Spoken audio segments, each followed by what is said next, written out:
Can you really build champions without ever using drills?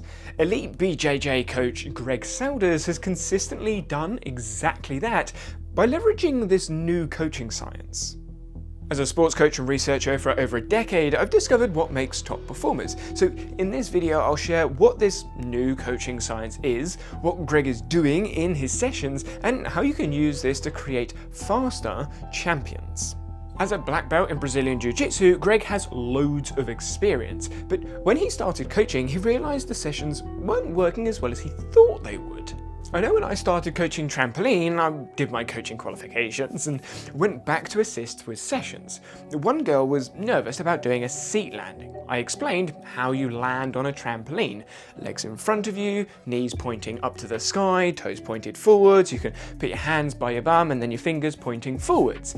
But she still didn't quite understand, so I showed her on the trampoline. Sitting down on the trampoline, she got there, sitting in the seating position, but nothing. She still didn't quite get it. She didn't understand and she was a little bit scared. I then did all of the other things that I was told on my level 1 course, but nothing worked. But then I asked her to just sit down on the trampoline at the end of the trampoline. So she got on her hands and knees, rolled over and sat down onto her bum. And I asked her, can you shuffle to the other end on your bum? Then, can you bounce to the other end on your bum? Then I challenged her, okay, can you get there in less bounces? Instead of 10, try 7. Eventually we got to 4 bounces, so I asked her, well, could you start from standing up? So she did, and got back to her feet. Greg does the same sorts of thing in BJJ. Instead of focusing on where the body parts should go, knees up, toes pointed, fingers wherever, he gives fighters a problem to solve. The practice has a start position and each fighter a win condition. Not too worried about how they win, but if they win. If they don't win at all, maybe simplify the task. If they keep winning over and over, then add some complexity to the task. But if he is using new coaching science, who does he talk to about the sessions? Going through my university, most of my peers coached different sports. Hockey, football, cricket, rugby, and there was a weightlifter in there as well. My head of course told us about building a community of practice. But we had a WhatsApp group to talk about session plans, but no one really cared or understood about the other sports. Everyone focused on their own thing. As the group changed and as I joined other groups, more sport-focused groups, the sessions all seemed to be the same. Similar coaching points, goals and explanations to why you should do that session to teach that technique. I joined so many different Facebook groups, WhatsApp groups, Discord groups and in-person meetups, but they all sort of fizzled out. Some coaches not wanting to share their secrets with the competition. Others just listened and didn't really add anything to the conversation. To be honest, I was like that to start with in some of the groups.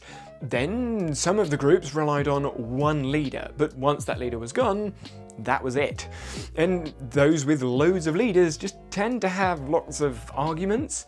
This is where Greg and I followed a similar path.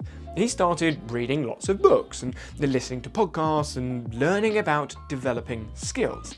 Through exploration, Greg found Rob Gray and many others talking about a similar coaching science. Over time, joining this emerging community of practice. Everyone wanting to improve and make a difference, but not always agreeing. Different perspectives shared, challenged and discussed, but no one person running the conversations. Each person engaging and willing to throw their ego out the door. Well, most of the time, but most importantly, a specific attention to one approach. This new coaching science known as the ecological approach. Being part of a community is one thing, but many of them are professors and academics and people studying perception in labs. Surely the ideas need to be tested in this sport? Well, during a second-year lecture at university, I was sitting on my desk and the head of course was talking, Jim. He asked us, "What is that?" pointing at the desk in front of me. Obviously, I said, "A table." Then he asked me, "What else?" I'm like, well, a table. I didn't say that, and no one else said anything either. When he rephrased the question, what could you do with that? I thought, well, I could stand on it, I could sit on it. Jim saying, oh, well, it could be a fort. Now, I remember as a kid, like, putting bed sheets over a table and using it as a hideout. So I understood what he meant. But Jim went on to explain that there are multiple opportunities for the object we were calling a table.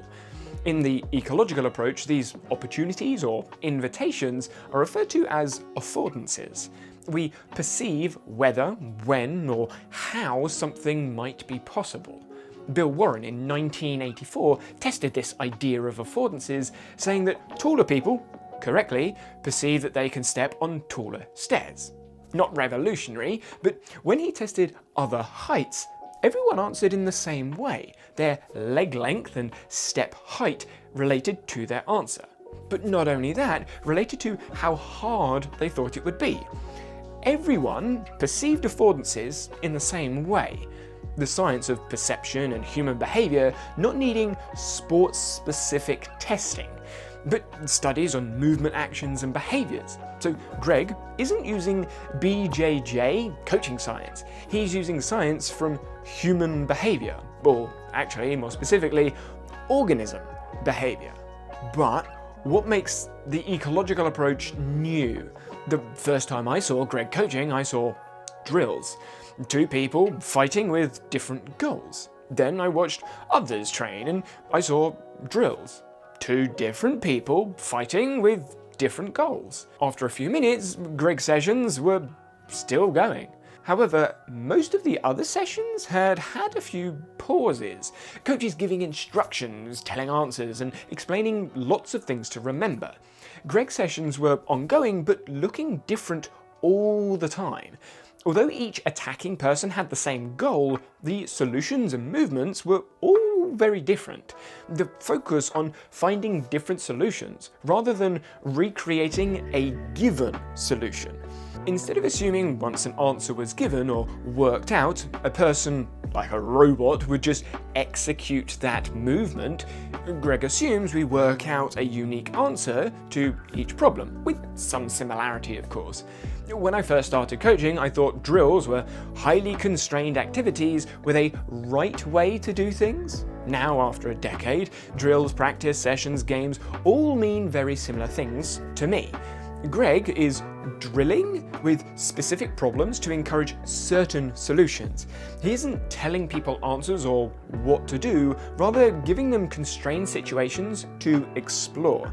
And most importantly, he is trusting that each person can find their own solution. It can be difficult coaching a range of people, boys, girls, young, old, performance or participation focused. But in this video, I share the tricks coaches used to help motivate Magnus Carlsen become the GOAT of chess.